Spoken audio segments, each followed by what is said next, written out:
Well, Carlos and I have got most of the trench opened up, and as you can see, we've got some lateral lines in our way that we're going to have to move, and that will be the next order of business. So here we are at the end of the drain system that we've just installed. No, you're not drunk.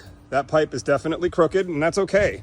As long as the pipe is going downhill, that is the point of a drainage system. You can see here, Carlos had to go ahead and re-plumb the irrigation system so that we could fit this through there, and beautifully done. So the next step is going to be actually connecting this last irrigation pipe. You can see it under there. Right there is a 3/4 inch socket.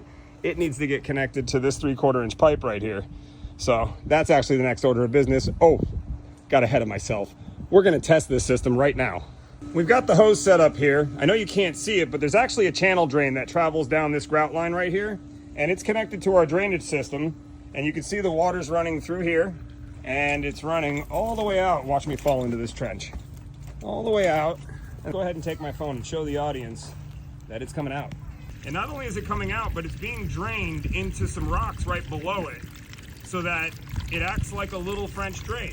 Now, when there's a bunch of water coming out of this system, the water is just going to bleed out of that catch basin right there into the lawn and then eventually into the lake behind Carlos. This system is working perfectly. Carlos took off to another job. I stayed behind to do the cleanup process, and this is what she looks like when we're all said and done.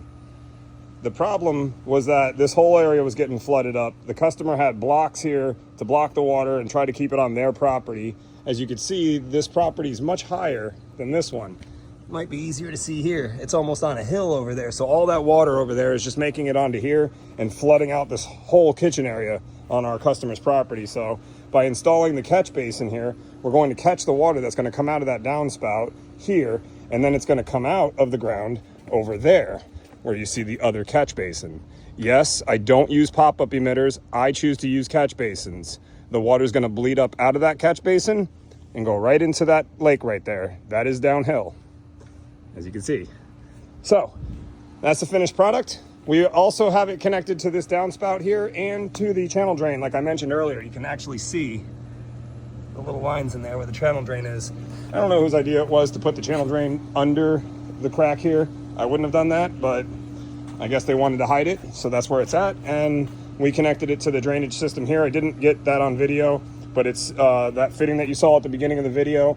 I had to trim the inside of the channel drain to fit it in. Once I fit it in, I connected an 1.5 inch pipe to it, and I 9'd it straight down onto the drainage pipe, so it's dumping water right into there, and then it goes right into this catch basin right over here, and then out, as you saw earlier. All right, on to the next one.